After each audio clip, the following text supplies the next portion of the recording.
Weather Service in Columbia has issued a severe thunderstorm warning for southwestern Fairfield County in central South Carolina, southern Newberry County in central South Carolina, northwestern Lexington County in central South Carolina, northern Saluda County in central South Carolina, northwestern Richland County in central South Carolina, until 5:45 p.m. Eastern Daylight Time.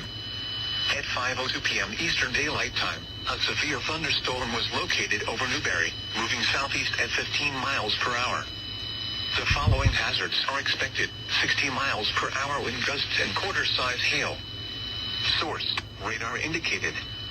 The following impacts are expected: hail damage to vehicles is expected.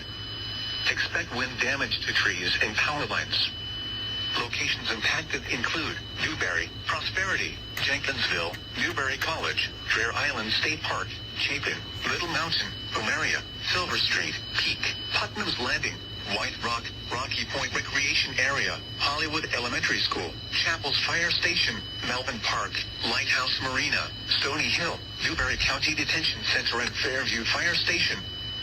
This includes Interstate 26 between mile markers 76 and 95.